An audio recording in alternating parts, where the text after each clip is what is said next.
बताइए तो, बजाओ ताली।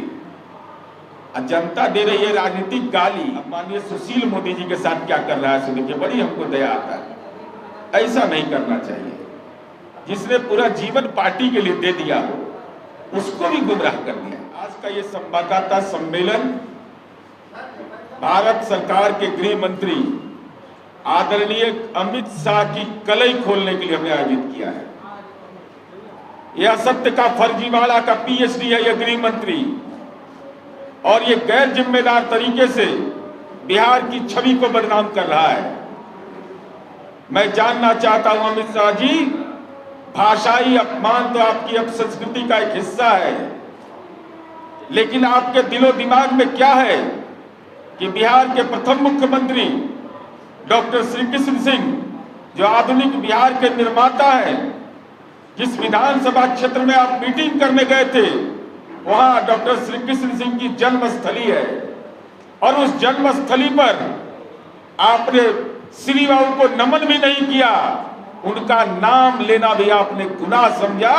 यह स्पष्ट करता है कि आपको डॉक्टर श्री कृष्ण सिंह के प्रति मन में राजनैतिक घृणा है। मेरा सीधा आरोप है माननीय मुख्यमंत्री नीतीश कुमार जी उसी हिसुआ विधानसभा के ग्राम खलमा में जहां श्री बाबू का जन्म हुआ था 158 करोड़ की योजना उनको समर्पित किया। चाहे वह पावर ग्रिड हो, इंटर कॉलेज हो, पॉलिटेक्निक कॉलेज हो, और हर गली नली योजना से लेकर, और जो उनका स्मारक स्थल के पास मिनी पार्क बना करके श्री बाबू के प्रति श्रद्धांजलि व्यक्त किया। और देश का गृह मंत्री वहां जाता हो, 12 किलोमीटर दूर है, उनके जन्म स्थान पर जाकर नमन करना भी मंजूर नहीं। हिसुआ की सभा में नाम लेना मंजूर नहीं, क्योंकि ये अपमान और अहंकार की भाषा बोलने वाले लोग हैं। और एक तो इस सामान्य समुदाय के अंदर डॉक्टर श्री कृष्ण सिंह, तो उनका अपमान।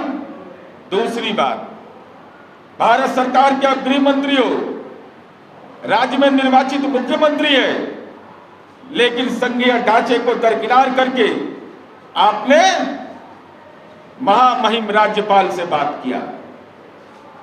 क्या नीतीश कुमार पिछड़ा समुदाय के हैं? राज्य के मुख्यमंत्री बने हुए हैं। पिछड़ा समुदाय का व्यक्ति क्या आपको मंजूर नहीं कि माननीय नीतीश कुमार जी निर्वाचित मुख्यमंत्री से आपने बात करना सही नहीं माना और आपने महामहिम से बात की? और यही कार्य संस्कृति आपका बंगाल में रहा है। बताइए तो, बजाओ ताली। जनता दे रही है राजनीतिक गाली।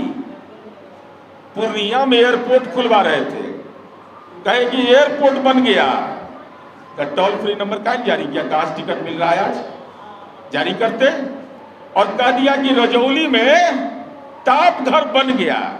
जरा वीडियो देख लीजिए उनका। अरे धनिया का पेड़ लगा है वहां, भारत सरकार ने धनिया का पेड़ के बराबर लगाया है। आज मैं कलई खोलता हूं उनका रजौली टाप घर के मामले में। ये कितने असत्य बोलने वाले लोग हैं, विकास का फर्जीवाड़ा करने वाला ये लोग हैं। मैं यह जानकारी आपको देना चाहता हूं कि क्या हालत बना करके रख दिया, कह दिया कि सो रजौली में टाप घर हम बना दिए। बताइए, वर्ष 2006 में जब मोदी जी आपका जन्म नहीं हुआ था शाह का बिहार की राजनीति में, देश की राजनीति में, तब 2006 में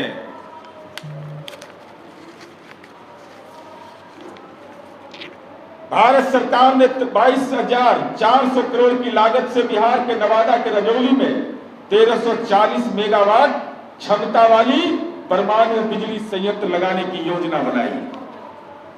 इस योजना में कुल 2800 मेगावाट बिजली का उत्पादन होता। वर्ष 2007 में भारत सरकार की केंद्रीय team nuclear power corporation of India limited ने रजौली का दौरा किया और योजना के लिए पर्याप्त भूमि का निरीक्षण किया।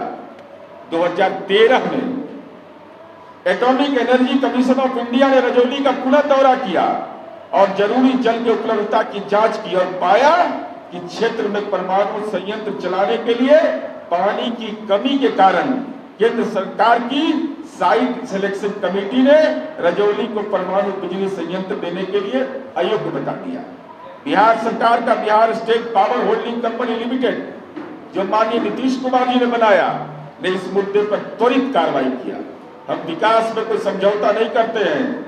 रजौली के पास स्थित फुलवरिया डैम से परमाणु बिजली संयंत्र चलाने के लिए 160 क्यूसेक पानी उपलब्ध कराने का वादा किया।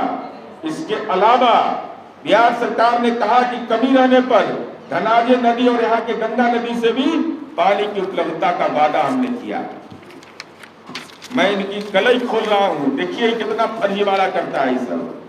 बिहार सरकार के जल संसाधन विभाग ने रजौली परमाणु संयंत्र के लिए 12,785 क्यूबिक मीटर पानी आपूर्ति करवाने का वादा किया। इस संयंत्र के लिए 1275 हेक्टेयर जमीन बिहार सरकार पहले ही अधिसूचित कर चुकी थी।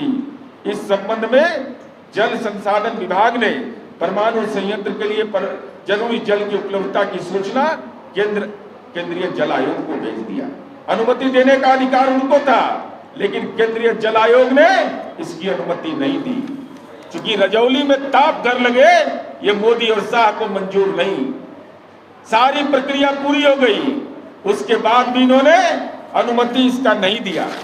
और दूसरी तरफ मित्रों, हम बताना चाहते हैं, अरे किसी को बकसता है सब, ये इतना बड़ा फर्जीवाड़ा करने वाला है सर।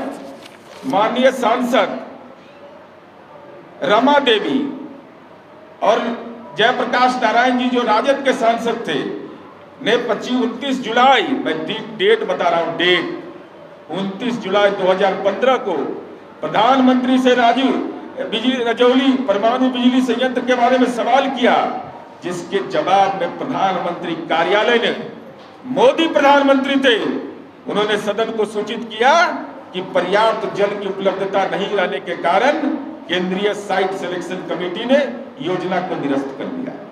जबकि बिहार सरकार ने केंद्रीय जल आयोग को भेज दिया, पर फुलवरिया डैम को उन्होंने विजिट किया, उसके बाद कहा कि नहीं, उपलब्ध नहीं है। पार्लियामेंट के अंदर सत्य बोला। उसके जवाब में प्रधानमंत्री कार्यालय ने साइट सिलेक्शन के फैसले के बाद जल की उपलब्धता का वादा किए जाने को संज्ञान में नहीं लिया। और मेरा आरोप है कि रजौली के मामले में प्रधानमंत्री कार्यालय ने देश की संसद को गुमराह किया। रजौली के मामले में कि पानी की उपलब्धता नहीं है, ये बिल्कुल असत्य है, झूठ है। अब देखिए इनका हाल जरा देख लीजिए। इसके बाद अब माननीय सुशील मोदी जी के साथ क्या कर रहा है सुन के बड़ी हमको दया आता है। ऐसा नहीं करना चाहिए। जिसने पूरा जीवन पार्टी के लिए दे दिया हो, उसको भी गुमराह कर दिया। अगस्त 2021 के मॉनसून सत्र में सुशील मोदी जी ने प्रधानमंत्री से सवाल पूछा, और देख लिए संसदीय प्रणाली का कितना बड़ा अपमान ये लोग करता है। इससे बड़ा अपमान नहीं हो सकता है। 12 अगस्त 2021 का दिन निर्धारित किया गया और 11 अगस्त को पार्लियामेंट खत्म कर दिया गया और सदन की कार्यसूची से ही इसको निरस्त कर दिया। रजौली का मामला जो सदन की कार्यसूची का अंग था, 11 अगस्त 2021 को पार्लियामेंट खत्म होता है और उसको कार्यसूची से अलग कर देता है। और वो इतना बड़ा वादा खिलाफी करने वाला, असत्य बोलने वाला, आज डॉक्टर श्री कृष्ण सिंह की धरती को कलंकित करके गया। कहा कि हम चालू कर दिए हैं। तो चालू कर दिए थे, आप अपना घर में चालू किए हैं, गृह मंत्री के घर में चालू, कहां है चालू?